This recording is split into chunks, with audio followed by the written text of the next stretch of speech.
afternoon, everyone. So, I welcome you all in the webinar series of SBL. And आज हम जिस topic पे बात करेंगे वो बहुत कॉमन है क्योंकि मॉनसून का टाइम है। लेकिन अगर मॉनसून है तो डिजीजेस भी हैं। सो इसीलिए हमने आज का ये टॉपिक चूज किया है कि मॉनसून में जो कॉमन डिजीजेस होती हैं, जैसे कि मॉस्किटो बॉर्न डिजीज हो गया, जैसे कि डेंगू हो गया, मलेरिया हो गया, इसी तरीके की स्किन कंडीशन जो कि मेन है कि रिंग वर्म और फंगल इन्फेक्शन। तो हम इस टाइप की कुछ डिजीजेस के बारे में बात करेंगे। तो आज जो हम इस टॉपिक पे बात करेंगे मॉनसून की डिजीजेस, उसमें हम कवर करेंगे कि होलिस्टिक हेल्थ क्या है, इसके वेरियस डिजीजेस क्या हैं, एंड होम्योपैथी किस तरीके से इसमें काम करती है। होम्योपैथी की कौन सी ऐसी मेडिसिन है जो कॉमनली यूज होती हैं लेकिन सिम्टम बेसिस पर, और हम मॉनसून के डिजीज से बचने के लिए क्या क्या कर सकते हैं। इसके लिए आज हमारे साथ हैं डॉक्टर विधि त्रिखा। ये आज हम इनसे डिस्कस करेंगे कि मॉनसून में कौन कौन सी डिजीजेस हैं। थोड़ा सा हम मैम के बारे में इंट्रोडक्शन दे देते हैं। She is the BHMS and CGO. She is a well-known, renowned, and respected homeopathic doctor in Gurgaon. She is also the consultant at Trikas Homeopathic Clinic and visiting consultant homeopathy at Artemis Hospital, Gurgaon. इसके साथ ही ma'am का BHMS and post graduate diploma है in the preventive promotive health care. She is trained by the American Heart Association for basic life support and advanced cardiovascular life support program. She is also having the 30 plus years of experience in the practice of homeopathy.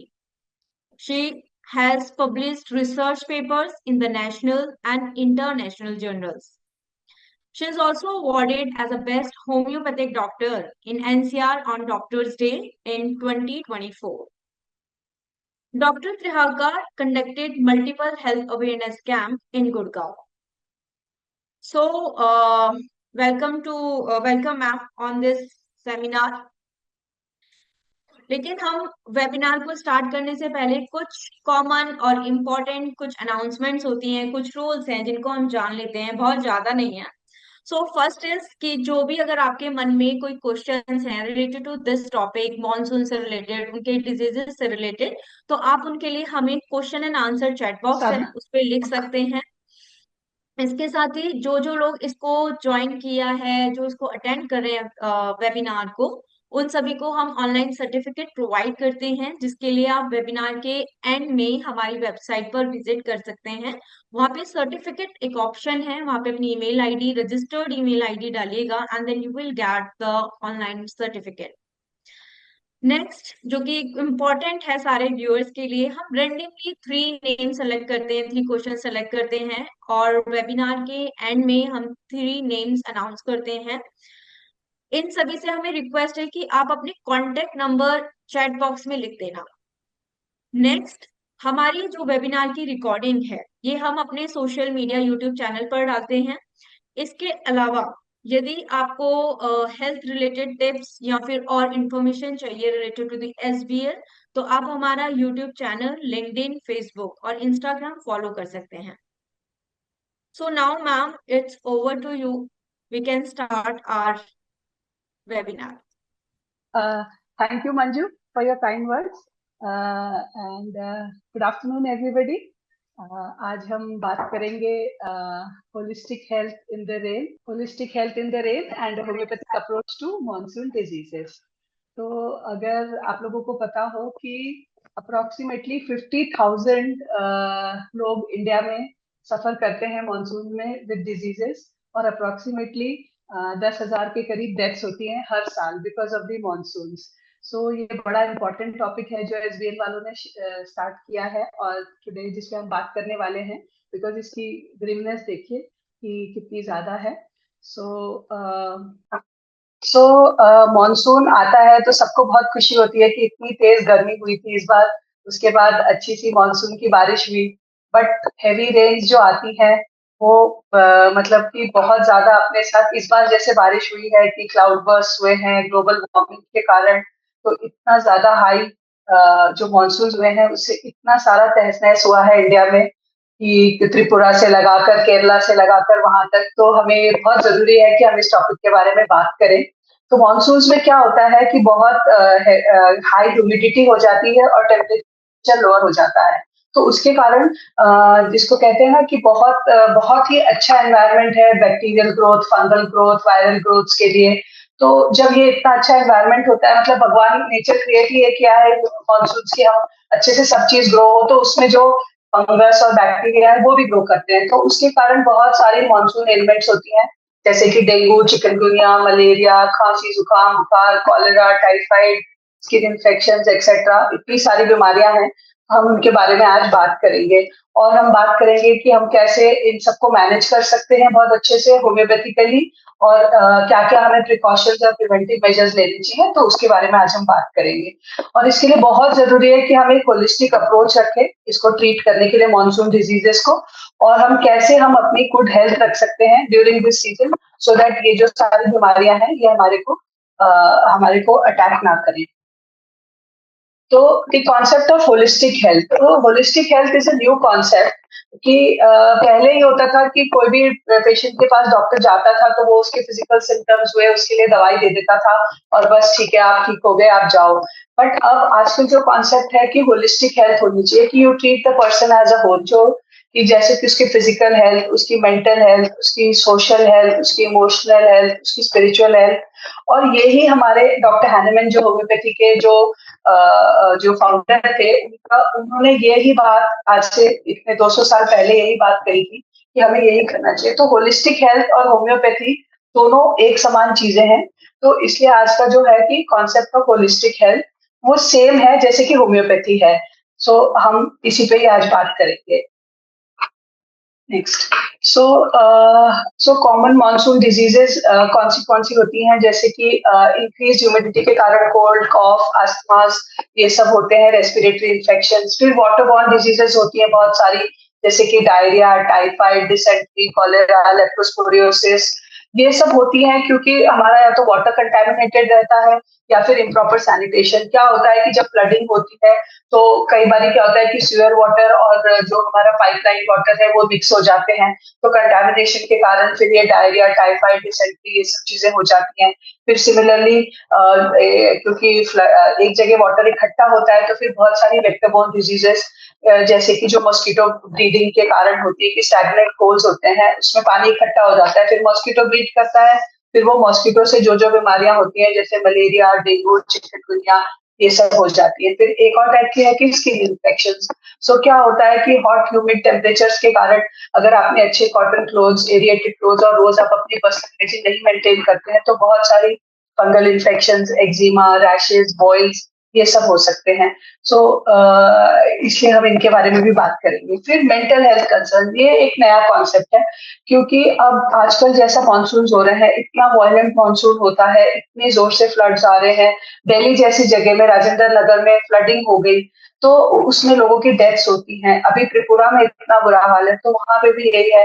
तो उसके कारण जब flooding होती है तो लोगों का घर डिस्प्लेस हो जाता है, लॉस ऑफ प्रॉपर्टी होती है, उनकी डेली लाइफ अफेक्ट हो जाती है। पूरा विलेज का village has been moved in Kerala, पूरा विलेज ही बह गया, तो उससे उनकी death of near and dear ones होती है। So all this can lead to post traumatic stress देता है। तो जब आपके पास पेशेंट आए तो, और अगर उसको जैसे टाइफाइड के लिए आपके पास आया, लेकिन अगर उसको उसके घर के लोग मर गए हैं, उसको कुछ और है, तो you have to address his mental health concerns also. तो ये भी बहुत जरूरी पार्ट है इसका। And then snake bites, this happens क्योंकि स्नेक बाइट्स इसलिए होती है कि अगर आप जब मानसून होते हैं तो उनके जो स्नेक होल्स होते हैं वो भर जाते हैं तो वो बाहर आते हैं। तो रूरल इंडिया में snake bites is also very common monsoon disease. Go to the next slide. Okay, now I will talk about a few of the important monsoon diseases. उनके बारे में बताते हैं. So dengue fever, it is a mosquito-borne viral infection. It is caused by dengue virus and transmitted by the Aedes mosquito. मच्छर होते हैं. तो उसके जो symptoms होते हैं, severe fever, high fever आएगा, headache आएगा. Pain behind the eyes, retrobulbar pain जिसको बोलते हैं, वो बहुत ही ईयरमार्क सिम्टम होता है डेंगू का। जॉइंट पेन, रैश, ये सब कुछ होता है। इसके लिए जो टेस्ट होते हैं वो सीबीसी कराना चाहिए, जिसमें कि प्लेटलेट काउंट सबसे इंपॉर्टेंट होता है। डेंगू फीवर में प्लेटलेट काउंट कितना है पेशेंट का। सो अगर प्लेटलेट काउंट वैसे 2 लाख से 5 लाख के बीच में होता है, बट अगर जब डेंगू होता है तो पेशेंट का प्लेटलेट काउंट गिरता रहता है। Then there is another test is dengue NS1 antigen, then dengue serology IgM and IgG। IgM test जो होता है वो आपको फर्स्ट 3-4 डेज में पॉजिटिव आएगा, और उसके बाद IgG एंटीबॉडीज वाला टेस्ट पॉजिटिव आएगा। फिर इसका जो कॉम्प्लिकेशंस है, अगर आपने अच्छे से ट्रीट नहीं किया तो डेंगू हेमरेजिक फीवर हो सकता है, शॉक हो सकता है, ऑर्गन फेलियर हो सकता है। तो ये सब भी हम लोगों को जानना चाहिए हमेशा। प्रिवेंशन है कि आप मॉस्किटो बाइट्स अवॉइड करें। उसके लिए आपको सबसे इंपॉर्टेंट है कि जहाँ भी स्टैग्नेंट वाटर है उनको सबको आप उसके ऊपर केरोसिन डालिए। कोशिश करिए कि स्टैग्नेंट वाटर्स होने ही नहीं दें आसपास इकट्ठा। उसके अलावा इंसेक्ट रेपेलेंट्स यूज करिए। Wear protective clothes. बच्चे अगर पार्क में जा रहे हैं तो उन्हें फुल स्लीव्स का कपड़े और फुल पजामास पहना के भेजिए पार्क में। तो so they will not get a mosquito bite, then the infection won't happen. Then treatment, सबसे इंपॉर्टेंट ट्रीटमेंट इसका होता है कि रेस्ट एंड हाइड्रेशन। अगर आप हाइड्रेट करके रखेंगे पेशेंट को तो उसको हाइपोवोलीमिया नहीं होगा। अगर नहीं होगा तो he will never go into dengue haemorrhagic fever type, वो नहीं होगा। तो सबसे इंपॉर्टेंट पार्ट होता है कि हाइड्रेट करिए। अगर पेशेंट को नोजिया है तो उसका नोजिया ट्रीट करिए, so that he can drink enough water. 5 से 8 ग्लास पानी रोज उसको कम से कम पीना चाहिए। पानी पीजिए, नारियल पानी पीजिए, कुछ भी फॉर्म में फ्लूइड्स दीजिए उनको। फिर पेन मैनेजमेंट करिए उनकी। हॉस्पिटलाइजेशन, अगर सिवियर केस है तो सिवियर केस कैसे पता लगता है कि अगर 40,000 तक तो प्लेटलेट काउंट, अगर हर अल्टरनेट डे आप पेशेंट का प्लेटलेट काउंट कराइए। अगर प्लेटलेट काउंट उसका गिरता जा रहा है तो जब तक गिर रहा है तो अल्टरनेट डे, अगर ज्यादा स्पीड से गिरे तो डेली उनका प्लेटलेट काउंट कराइए। और 10,000 से अगर कम है तो इमीडिएट हॉस्पिटलाइजेशन।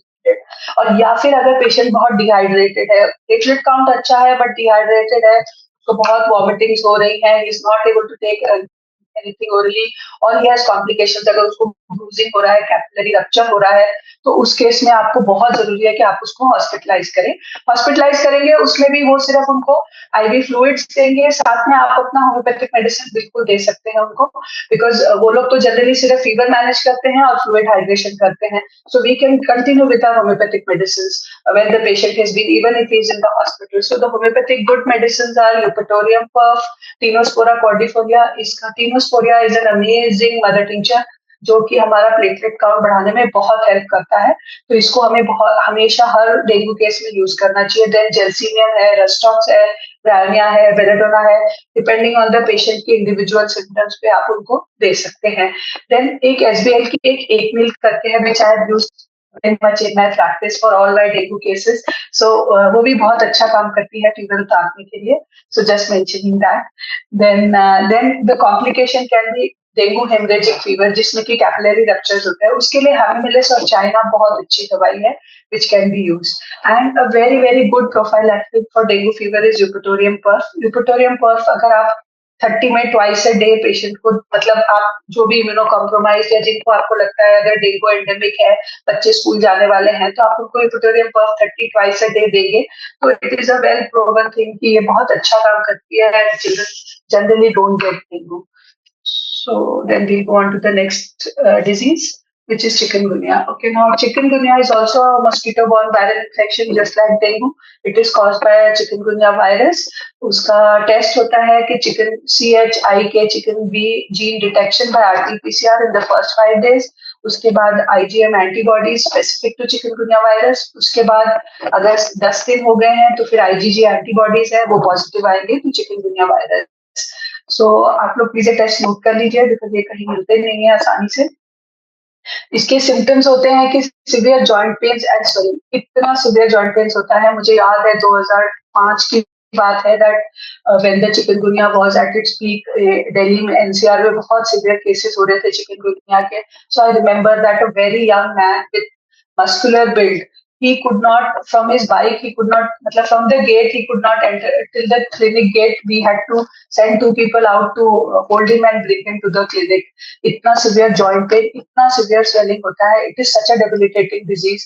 इसका सबसे main point चिकनगुनिया का, so if you get a patient with very high fever acute swellings in the joint in the monsoon season, you can think of chikungunya.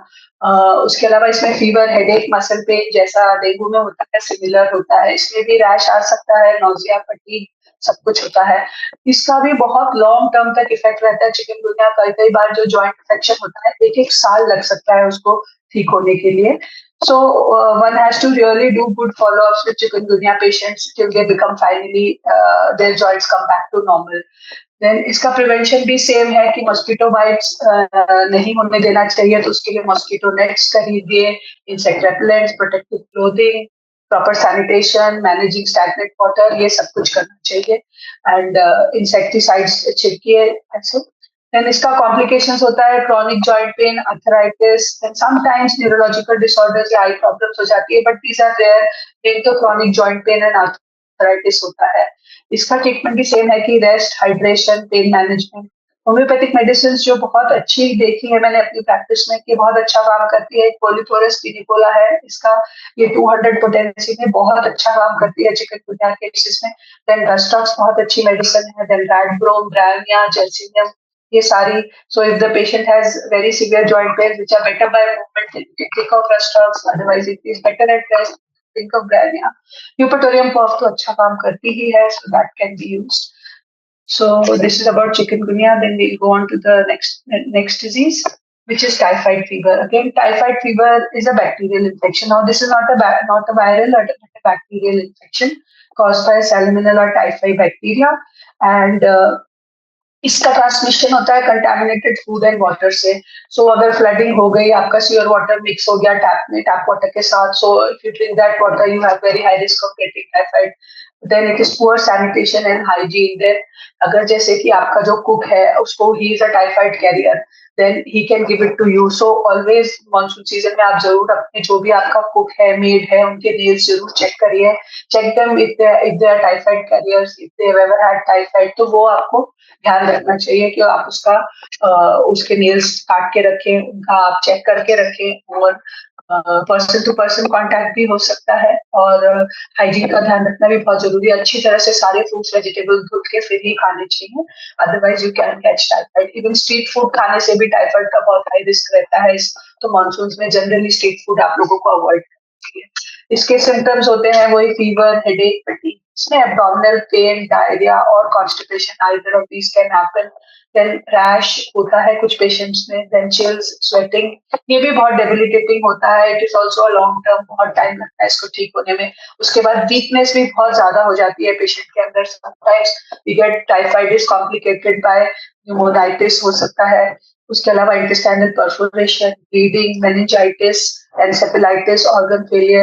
So again, a good doctor has to just immediately first and foremost उसको diagnose करो और उसके बाद उसका treatment start करो. हमारी बहुत अच्छी दवाइयां हैं जैसे कि बैक्टीरिया है, eucalyptus mother tincture, again an amazing remedy for typhoid fever. I have used it a lot. Then terebinth है, एल्बम है, ग्राटिक एसिड है. सो वो आपको इंडिविजुअलाइज करके देना है पेशेंट को कि कौन सी दवाई है. उसको लाइट बट न्यूट्रिशियस डाइट खोलिए, रेस्ट खोलिए, फ्लूइड रिप्लेसमेंट, वो अगेन वेरी इंपॉर्टेंट पार्ट है, तो वो जरूर करें. And then you can manage. Then the test for doing it. So आजकल बहुत कॉमन होता है कि हर बंदे का विडाल टेस्ट करा देते हैं और वो हमेशा सबका पॉजिटिव आता है, they think they have typhoid. So Widal बहुत ज्यादा फॉल्स पॉजिटिव आता है. सो आई रेकमेंड कि विडाल टेस्ट को कभी भी ज्यादा मानना नहीं चाहिए. उससे मच बेटर टेस्ट आ गए हैं आजकल, जैसे कि टाइफी.m है, देन ब्लड कल्चर है, स्टूल कल्चर है. एक चीज का ध्यान रखें कि जब भी ब्लड कल्चर या स्टूल कल्चर दे रहे हैं तो पेशेंट ने कोई अपने आप से कोई एंटीबायोटिक खा के आया होगा तो ब्लड कल्चर कराने का कोई फायदा नहीं होगा, बिकॉज उस केस में कुछ भी ग्रो नहीं हो पाएगा. So make sure that the patient has not been on any antibiotics before you send them for a blood culture sample or a stool culture sample. So typhoid का यही सबसे इम्पोर्टेंट बातें हैं जिनका हमें ध्यान रखना चाहिए. नेक्स्ट डिजीज है लेप्टोस्पाइरोसिस. ओके, तो अब आप लोग सोचेंगे कि ये कौन सी बीमारी है, इसको तो हमको कोई जरूरत नहीं है पढ़ने की या कुछ करने की. तो लेप्टोस्पाइरोसिस जो है बहुत ही खतरनाक बीमारी है जो कि हमारे साउथ इंडिया में बहुत ज्यादा है. आंध्र प्रदेश में इसका हाईएस्ट इंसिडेंस है, देन कर्नाटका है, तमिलनाडु है, केरला में है, देन अंडमान निकोबार में है. इसके कारण ऑलमोस्ट इसके इन अ ईयर 58,000 केसेस होते हैं लेप्टोस्पाइरोसिस के world wide. So it is very important to study about this. So sometimes you can get a patient who has traveled to south and come back here, and then he's suffering from leptospirosis. So it is again a mosquito-borne bacterial infection. It is caused by Leptospira bacteria, and it is commonly found in water and soil which is contaminated with animal urine. So ये ज्यादा common होता है rural places में. तो अगर कहीं पे भी कोई क्रैक है स्किन में या फिर आपके माउथ या आईज या नोज से, it can enter your body and it can cause. It is a very very serious disease. इसके अर्ली सिम्टम्स होते हैं with in 5 to 14 days of infection. Fever, headache, muscle x, specially leg, carbs and lower back में बहुत severe pain लेके आता है patient. साथ में नोजिया, वॉमिटिंग, डायरिया और एब्डोमिनल पेन होता है. रैश कुछ केसेस में आ सकता है. एडवांस ट्रीटमेंट, अगर इसको आपने ट्रीट नहीं किया, आपने सोचा वायरल फीवर है या डेंगू है, आप उसके हिसाब से ट्रीट करते रहे इसको, तो एडवांस केसेस में kidney, liver failure, respiratory distress, meningitis, septicaemia, jaundice, redness and irritation in the eyes, ये सब कुछ हो सकता है. और इससे भी सीवियर होता है, एक वेल्स डिजीज करके नाम है, which is a very very severe form of leptospirosis, which is characterized by organ failure and respiratory distress. अब इसके भी बहुत सारे टेस्ट होते हैं. उसमें सबसे इम्पोर्टेंट है एक आरटीपीसीआर होता है इसके लिए, एक एमएटी करके टेस्ट होता है, ब्लड कल्चर होता है, यूरिन एनालिसिस हो सकता है, IgM and IgG antibodies test कर सकते हैं. आईजीएम फॉर लेप्टोस्पोरिया बैक्टीरिया जो होता है वो फर्स्ट 5 days पॉजिटिव आता है, उसके बाद आईजीजी आता है. तो सपोज अगर पेशेंट आपके पास अपने आप घर में मैनेज करके 6-7 दिन बाद भी आया है एंड यू सस्पेक्ट कि लेप्टोस्पोरियोसिस है, तो आप आईजीजी एंटीबॉडीज उसकी टेस्ट करा सकते हैं, वो पॉजिटिव आएगी उसकी. Then the homeopathic medicines again for this are aconite hai, Eupatorium puff, Chalcinium, Bacteria. All these do good in leptospirosis. So, can we go on to the next slide?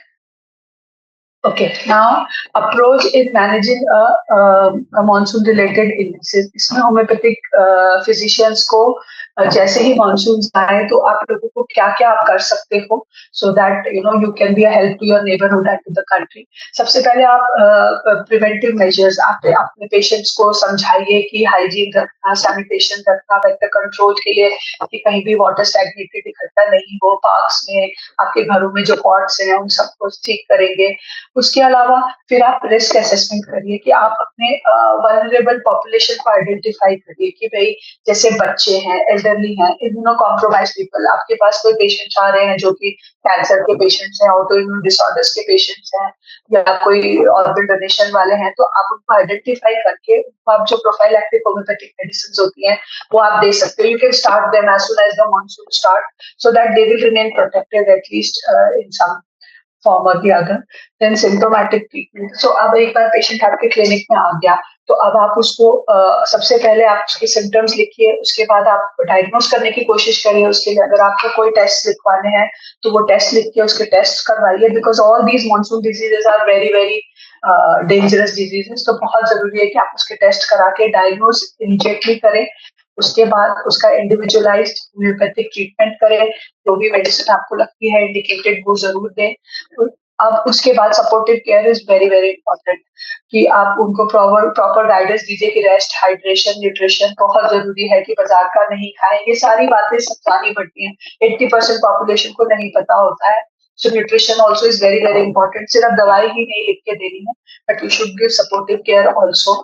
Then monitoring and follow up. Regularly monitor your patients and adjust the treatment as needed. अब जैसे आपके पास dengue का patient आ रहा है, उसका हर alternate day पे आप उसका प्लेटलेट काउंट चेक कराइए, और अगर प्लेटलेट काउंट कम हो रहा है तो you keep changing the medicine till his platelet counts again start rising. Once they start rising, then we are good. Similarly, ऐसे हर केस में आपको ध्यान रखना है, अगर पेशेंट डिहाइड्रेट तो नहीं हो रहा है तो इस केस में अगर जरूरत है तो पेशेंट के घर जाके भी आप उसको चेक कर सकते हैं. But follow up is very very important. Then integration with conventional care. अब अगर आपको लग रहा है कि आपका पेशेंट इज गेटिंग डिहाइड्रेटेड, तो बहुत जरूरी है कि आप उसको हॉस्पिटल भेजिए जहाँ पे उसको आईवी फ्लूइड्स चढ़े. You can even guide the doctor there कि आप क्या चाहते हैं. बहुत जरूरी है और कोई सीवियर केस या इमरजेंसी है, then you should be immediately rushed. Don't think that you can manage all the emergencies sitting in your clinic. You can't, so you should understand that. Then community outreach is also very important. Then you should educate the community on monsoons. कि जैसे जब 15 अगस्त का function है तब आप लोगों को बताइए कि आप मानसून आया हुआ है, तो we should in our community doing all these things की वेक्टर कंट्रोल करें, हम हाइजीन मेंटेन रखें, सैनिटेशन का ध्यान रखें. And then continued education, very very important part of managing the of managing monsoon diseases is कि physicians should always be updated कि क्या latest diseases चल रही हैं. अभी जैसे एक और अभी नई आई disease आई है चांदीपुरा वायरस करके, मैं उसके बारे में भी बात करूंगी. सो जापानीज एनसेफेलाइटिस है. सो आप लोगों को पता होना चाहिए कि और कौन सी डिजीजेस है, उनके बारे में पढ़िए, उनके जो लेटेस्ट टेस्ट हैं. अब ये है कि Widal is not a good test, उसकी जगह टाइफाइड कराना है या वो दूसरे टेस्ट हैं. So physician should always be updated, they should always keep on reading. That is very very important for the physicians to do. Next slide. Okay, now we'll talk about some of the therapeutics की, जैसे कि अगर respiratory diseases है, खांसी जुकाम लेके आ रहे हैं आपके पास patients, so you can think of arsenic album, which is a very good remedy for cold and watery nasal discharges. Bryonia is very good for dry coughs. Then belladonna for sudden onset of high fever, sore throat. Then natrum sulph is also a very very good remedy for humid asthma. When dulcamara is a very very good medicine to be used in the monsoons for cold coughs etc. Then for digestive disorders, जैसे अगर patient को loose motions हैं, vomiting हो रहे हैं, cholera है या dysentery हो रही है बिकॉज ऑफ रॉन्ग फूड और water, then we can think of China. अगर dehydration and weakness के लिए डायरिया के कारण, तो China is a very good remedy. Then podophyllum for profuse watery painless diarrhea. Then ipecac for vomiting and dysentery. Arsenic album for food poisoning, diarrhea, cholera. Veratrum album is again a very good remedy. Cuprum net is also a very good remedy for cholera, which can be used. Then bacteria for typhoid. Eupatorium for sorry, not Eupatorium for bacteria is a very good remedy for typhoid. We can think of these remedies for digestive disorders. Then for skin infections. Okay, so we'll talk about some skin infections. So what happens is that in the rainy weathers, what happens is that if your skin remains humid, the folds remain humid, so you can catch fungal infections. So fungal infections can be like I've seen in the picture. They can be ringworm-like infections. The patient will be very scratchy, itchy. So for fungal infections, you can think of tellurium. You can think of tellurium. Bacillinum is again a very good remedy. Then is a very good remedy that you can think of in fungal infections. Then for boils, what happens is that in flooded waters, when the children or patients are walking, then they get folliculitis or boils on their legs, which is very common in monsoons. So for that, we can think of calendula, we can think of apis, echinacea. Then apis is very good for insect bites. During the monsoons, everything is in abundance. So the insects are in abundance, the mosquitoes are in abundance. So all these, when they bite you, you can get very, very severe allergies from them. And for that, apis is a very good remedy. Sepia is again a very good remedy for fungal infections. For cuts and wounds, calendula is good.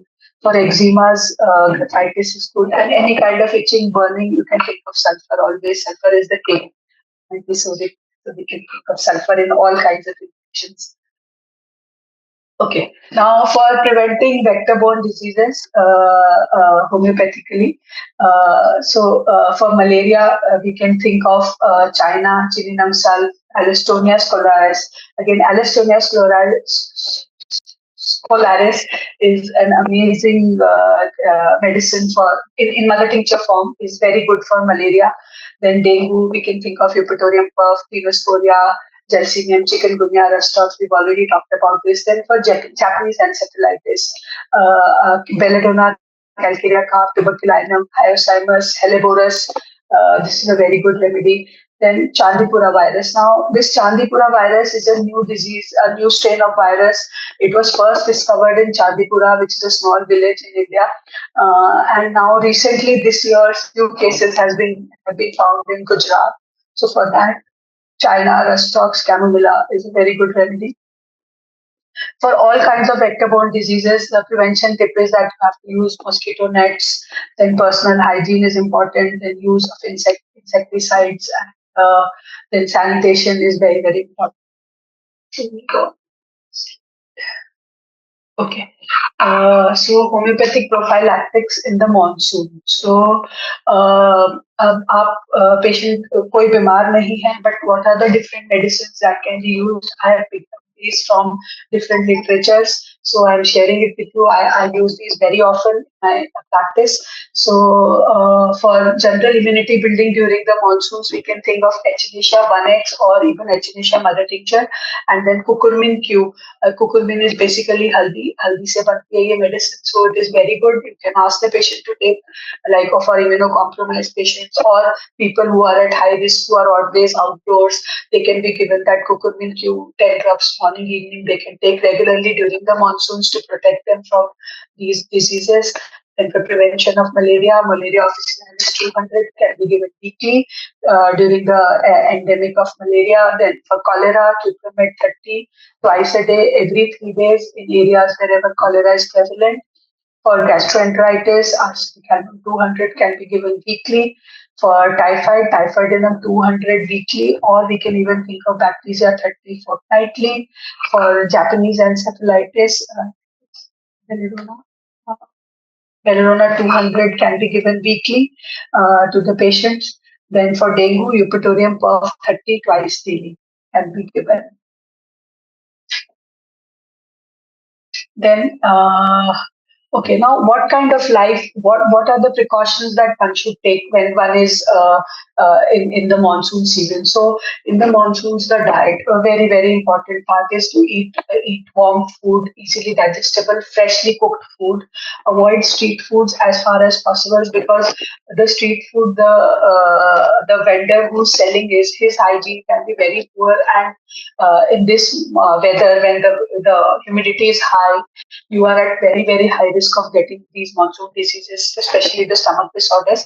So it is very important. And then you should stay hydrated every day, because you sweat a lot. So you lose a lot of fluid. When you lose a lot of fluid, then your immunity gets lowered. So it's very important to stay hydrated. Then clothing, you should wear light, breathable fabrics. You should not be wearing synthetic clothes. Wear cotton clothes which breathe easily, so that you don't get fungal infections. And keep every day, change your clothes, especially your undergarments should be changed every day. Avoid getting drenched in the rain. Then exercise. If you can't go for your regular outdoor walks, etc., then you can do gentle indoor exercises like yoga to stay active. Then for mental health, you should practice meditation and stress relief technique. If you are mentally sound, then there is less risk of the good mental health creates a kind of a barrier for you to get diseases. So it's very important that you work on your mental health to remain happy. So that's very, very important. And, thank you very much for your kind and patient listening. I hope this has brought some knowledge to you all. Thank you very much. Over to you, Dr. Manju. Thank you, ma'am, for this informative presentation, and I hope कि monsoon के time में आपकी ये सारी tips जो हमारे viewers हैं उनके लिए, जो कि नॉन मेडिकल है, स्पेशली उनके लिए, एंड जो मेडिकल यानी कि डॉक्टर्स हैं, वो आई एम श्योर अपने पेशेंट्स को काफी हेल्प कर पाएंगे और उनकी भी जो नॉलेज है वो इंक्रीज हुई होगी, right? So ma'am, you can stop your screen. So अभी हम अपना नेक्स्ट स्टार्ट करेंगे क्वेश्चन एंड आंसर सेशंस पर, राइट? सो जो हमारा फर्स्ट क्वेश्चन है, that is first question is, are homeopathic medicines which have been proven in the citizens of European countries equally effective in the citizens of Asia or India? Yes. See, human beings तो same है ना, so this should not be a criteria कि अगर वो वहाँ की population पे prove किया गया है तो वो हमारी population के लिए ठीक नहीं होगा. आई बिलीव कि दे शुड बी इफेक्टिव. मेरे हिसाब से इसमें कोई वो नहीं है, कहीं की भी पॉपुलेशन पे टेस्टेड हो तो वो है एक बात और है कि जो इंडिजिनस मेडिसिन है वो इंडियन लोगों पे बहुत अच्छा काम करेंगी। ये बात तो है कि जैसे आप जो साउथ अमेरिकन मेडिसिन है वो साउथ अमेरिका के लोगों पे ज्यादा अच्छा काम करेगी, कि इंडिजिनस जो इंडियन मेडिसिन है वो इंडियन पेशेंट्स पे बहुत अच्छा काम करेंगी। बट इसका उल्टा नहीं है कि अगर जो बाहर की मेडिसिन है वो इंडियंस पे अच्छा प्रूव नहीं करेगी, ऐसा नहीं। That is what I have seen in my practice. So the next question is, how can we differentiate between malaria and chikungunya in morphological or anatomical way? मतलब you mean that when the patient comes to you. So Yeah. बहुत ही अच्छा मैंने बताया भी था कि जब chikungunya होता है तो पेशेंट का जॉइंट इन्वॉल्वमेंट बहुत ज्यादा होता है और अक्यूट रेड स्वेलिंग्स आती है जॉइंट पे, जैसे कि गाउट की स्वेलिंग अगर आप लोगों ने देखी हो जो फिजिशियंस है उनके लिए, कि तो बहुत ही सीवियर जॉइंट चिकनगुनिया में आपको इक्वल टू की जॉइंट इन्वॉल्वमेंट बहुत जरूरी है। तो चिकनगुनिया में हमेशा आपको जॉइंट इन्वॉल्वमेंट मिलेगी। मलेरिया में जरूरी नहीं है, आपको चिल्स राइगर्स होगा। फिर मलेरिया में क्या होता है कि जो फीवर है वो आपका 24 आवर्स या 48 hours depending on the type of malaria that has affected you, तो उसके हिसाब से फीवर की एक साइकिल होगी। चिकनगुनिया में कोई जरूरी नहीं है, चिकनगुनिया में every day the patient can be getting very very high fevers. So I think these are the two very important ways in which you can differentiate the kind of fever that the patient is getting and the joint involvement. You will be able to differentiate it very easy. और fever malaria का बहुत chills and rigors के साथ आता है, बहुत ही severe chills होती हैं, जबकि जरूरी नहीं है कि चिकनगुनिया में बहुत हाई चिल्स एंड राइगर हो पेशेंट को।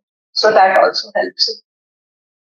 The next question is, will homeopathy completely eliminate monsoon disease? Role of diet in a monsoon season treatment and how to manage? Can you come again once again? एक बार और। Yes. एक करके बताइए। Completely. So the first question is, will homeopathy completely eliminate monsoon disease? So depend करता है कि कौन सी डिजीज है। अगर फर्स्ट स्टेज सेकंड स्टेज में पेशेंट आ रहा है तो हम जरूर completely we can manage typhoid very easily, we can manage chikungunya. जबकि जो वायरल डिजीजेज है उसमें तो जो मतलब जो एलोपैथिक सिस्टम ऑफ मेडिसिन है उनके लिए वायरल्स है वो एंटीवायरल्स से ज्यादा रिलीफ नहीं आता। जबकि I have seen practice rhus tox, bryonia, amazing, यूपिटर, पर्फ, ये सब इतना अच्छा काम करते हैं। So we can manage that in the first second stage, third stage तक भी हम कोशिश कर सकते हैं। बट अगर बहुत ही कॉम्प्लिकेटेड केस आया है then it is an ICU case, so then we have to refer them to. हाँ, फंगल इन्फेक्शंस अच्छे से, डायरिया भी अच्छे से मैनेज हो जाता है, कोई दिक्कत नहीं होती है होम्योपैथिक मेडिसिन से। सो सेकंड पार्ट क्या है क्वेश्चन का उनका? सो we will relate this question, this answer or the question with the another question. Okay. So the question is, individualization is also important in these diseases. Yes, very very important. It's very important. Individualization करेंगे कि उसकी thirst कैसी है, उसका वो कैसा है, तो मच बेटर रेमेडी मिलेगी आपको। आप जनरली करके यूपिटोरियम पर्फ दे सकते हैं, बट अगर आप इंडिविजुअलाइज करेंगे तो बहुत अच्छा है। एंड यू कैन यूज, मतलब इंडिविजुअलाइज करके जो उनकी आ रही है रेमेडी वो आप उनको दीजिए। साथ में you can add these mother tinctures like bacteria आप ऐड कर सकते हो, या एलिस्टोनिया है, या ये वाले मदर टिंचर्स आप साथ में ऐड कर सकते हो। बट इंडिविजुअलाइज अगर कर सकते हो तो बहुत अच्छा है, that will be the best. If the patient is in a condition you can take his history, तो nothing. So the next question is Hepar sulf is used in 30 dose repetition for cough? You can use it as many times. You can give it every hour, every 2 hours, not a problem. Hepar sulf 30 can be given. Sometimes I have even given 200 kg दे सकते हैं Hepar sulf. But उसका indication जरूर होना चाहिए कि throat में थोड़ा thorn like feeling आना चाहिए, and that the cough should be triggered by a cold, मतलब कि कोई कोल्ड एक्सपोजर होके उसके बाद उसका खांसी ट्रिगर हुआ है तो then you should think of Hepar sulf. Next is, after how many days should we do Vidal test in typhoid after proper antibiotics treatment? See, Vidal is not a good test at all. That's what I'm trying to say. You already told me. हाँ, कि Vidal is not a good test. तो वो तो false positive आएगा ही, तो उसका कोई फायदा नहीं है कि आप सोच रहे हैं कि आप Vidal करा लेंगे, तो मतलब वो तो 6 महीने बाद भी पॉजिटिव आ सकता है even after antibiotics. So I would not recommend that as a test. If the patient is feeling better, there is no need to get the test repeated again. So right. So the next question is, after how many days typhoid vaccine is recommended after proper treatment of typhoid? I can't be sure about this. I'm not sure about the typhoid vaccine, the allopathic one. Generally मेरे पास जो आते हैं तो वो पहले ही लगवा के ही आते हैं या तो, बट टाइफाइडिनम 200 भी इक्वली इफेक्टिव काम करती है. So that you will have to check with. So the most interesting question, and I'm sure that easy to answer, why all these symptoms aggravated in rainy season? So सबसे आसान, सबसे first statement ही यही था कि high humidity and lower temperature. तो humidity high होने से मतलब भगवान ने हमारे को मानसून बनाया ही इसलिए है कि सब चीज ग्रो करे, फ्लरिश करे, इसके लिए मानसून और बारिश आती है. तो फिर वो बैक्टीरिया, फंगस, वायरस, वो भी हमारे अर्थ के ही पार्ट हैं, तो वो भी सब उसी हिसाब से ग्रो करते हैं. तो फिर उसका उनका खाना हम है, तो फिर वो हमारे को अटैक करते हैं. As simple as that. Food chain है, so we have to then protect ourselves as human beings. We have learned tricks how to manage ourselves. So the next question is, in typhoid fever can be controlled by taking only homeopathic medicines, or we have to take antibiotics, especially in case of children? No, we can manage typhoid completely with homeopathic medicines. बहुत अच्छी medicines हैं and they work very well. Antibiotics की जरूरत नहीं पड़ती है. मैंने बहुत केसेस ट्रीट किए हैं टाइफाइड के with only homeopathic medicine and बहुत अच्छा रिजल्ट आता है. ऐसा कुछ भी नहीं है. ज्यादा से ज्यादा आपको लगता है कि फीवर हाई जा रहा है तो पैरासिटामोल सोच सकते हो, बट उसकी भी जरूरत नहीं पड़ती है. You can manage it with belladonna and इससे मैनेज हो जाता है. Gelsemium is again very good. Even एक मील भी मेरा बहुत अच्छा काम करती है. Very often. Okay. So the next question is, for how many days, if fever persists, we should go for blood test for typhoid confirmation? I think this is the repeat question. Okay. So the next question is, yeah. ठीक है. So the next question is specific preventive medicines. वो तो मैंने बताई दी थी पूरी एक slide थी हमारी. हाँ हाँ, वो तो हमने काफी सारी. So we can go with the another question. Preventive, I think इसका रिप्लाई भी आपने पहले ही कर चुके हो. Preventive medicine कितने टाइम तक देनी है? So throughout the monsoon you can, हाँ, weekly या monthly जो भी जैसे उस हिसाब से आप उनको through the till October. Actually India में मानसून जुलाई टू अक्टूबर कहते हैं नॉर्थ इंडिया में, तो जुलाई टू अक्टूबर आप उनको रख सकते हो मेडिसिन. Very good. हाँ. So there is a one question. Ma'am, what are the precautions for hijabi girl when she is suffering from fungal infection in monsoon? For hijabi girl, one who wears a hijab. हाँ, okay. तो अगर हिजाब cotton का मिलता है तो nothing like it, that's very important. Otherwise जब वो घर पे हैं, जब इंडोर्स है, तो हिजाब नहीं पहने. Aerate the area very well and then they can use some either cream. Anti fungal homoeopathic creams भी बहुत अच्छी आती हैं. अगर आप चाहें तो मैं नाम बता सकती हूँ. जैसे एक मरमदाग है, वो बहुत अच्छा होता है, तो we can apply that. Then put some calendula powder आता है अच्छा, तो वो लगा के फिर हिजाब पहनेंगे तो हो सकता है कि उनका बचा रहे फंगल इन्फेक्शन से, उनको हेल्प हो जाए. बाकी bacillinum, tellurium, CPR is very very good. तो सीपीआर लो पोटेंसी में मैं यूज करती हूँ. तो 6 पोटेंसी में अगर आप सीपीआर दो और इंटरकरेंटली बैसिलाइनम दो तो वो फंगल इन्फेक्शन से हेल्प करती है. और हिजाब अगर कॉटन का पहन सके तो nothing like it, that will be much better than using a synthetic हिजाब. सो वो ध्यान रख सकते हैं, तो फंगल इन्फेक्शन नहीं. So the next question is what we can give for the post-viral weakness and post-viral urticaria. Okay. So post viral weakness के लिए आई यूज अल्फा मैं बहुत यूज करती हूँ. अल्फा मदर टिंचर में अगर बच्चे हैं तो उनके लिए मैं बहुत अच्छे से यूज करती हूँ. Then I use calcarea for 5-FOSS में बहुत अच्छा यूज करती हूँ. 5-FOSS again is very good for weakness, following fevers, उसमें बहुत अच्छा काम करती है. एंड अगर हीमोग्लोबिन फॉल कर गया है तो फेरमफॉस 3x वो हीमोग्लोबिन बढ़ाने में बहुत अच्छा करता है. फेरमफॉस 6x फीवर्स के लिए यूज करेंगे. 3x as a iron supplement it can be used. So ferrum phos 3x can be used. Second part क्या था क्वेश्चन का?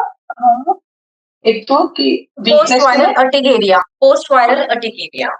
Okay, post-viral urticaria. So in this weather, if they are getting it, then Rustox can be thought of. Rustox is a very good remedy that can be thought of. Otherwise, Urtica urens mother tincture 10 drops 3 times a day. Should help.